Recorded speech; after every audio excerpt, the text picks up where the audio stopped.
હુમલા પ્રકરણને લઈ તળાજા વિસ્તારના ધારાસભ્ય ગૌતમભાઈ ચૌહાણ સામે પણ પ્રતિક્રિયા અને આક્ષેપો થયા હતા અને સમાધાન માટે ધારાસભ્ય શ્રી ગૌતમભાઈ ચૌહાણની ભૂમિકા હોઈ શકે છે તેવી પણ વાતો વહેતી હતી। ત્યારે આ સમગ્ર ઘટના અને આ બનાવને લઈ તળાજા વિસ્તારના ધારાસભ્ય ગૌતમભાઈ ચૌહાણ શું કહે છે તે જોઈએ। ગૌતમભાઈ, નવનીતભાઈ ઉપર જે હુમલાની ઘટના બની છે, આજે 23મો દિવસ છે, પરંતુ હજી સુધી મુખ્ય ષડયંત્રકાર કોણ છે તે ખબર નથી પડી। આપ શું કહો છો કોળી સમાજના એક નેતા તરીકે? ધારાસભ્ય આપ સૌ જાણો છો તેમ કોળી સમાજના બધા જ આગેવાનો, ધારાસભ્ય, મંત્રીઓ, સાંસદો બધા જ મુખ્યમંત્રીશ્રીને મળ્યા હતા અને એના રિઝલ્ટ સ્વરૂપે આપ સૌ જાણો છો તેમ તાત્કાલિક સીટની રચના કરવામાં આવી।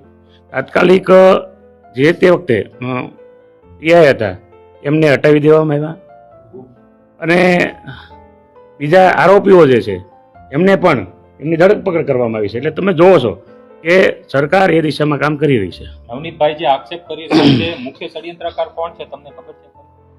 ના, મને તો ના ખબર હોય ને। નવનીતભાઈ કહે છે, એટલે કોણ છે?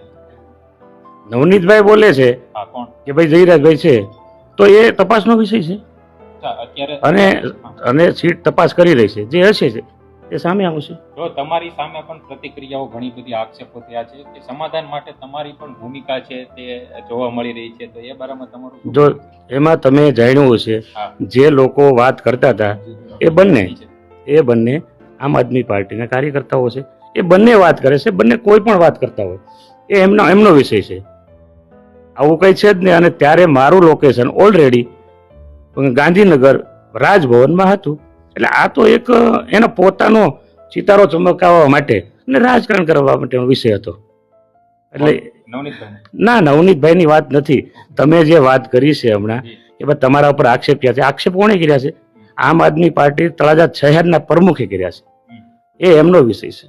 જો કોળી સમાજના 15 ધારાસભ્યો, 3 કેન્દ્રીય મંત્રીએ મુખ્યમંત્રીને રજૂઆત કરી, પરંતુ તેમ છતાં હજી સુધી મુખ્ય ષડયંત્રકાર સુધી પહોંચી નથી શકી। આપ જાણો છો સીટની રચના થઈ છે, સીટ તપાસ કરે છે અને જે કંઈ હશે એ સામે આવી જશે।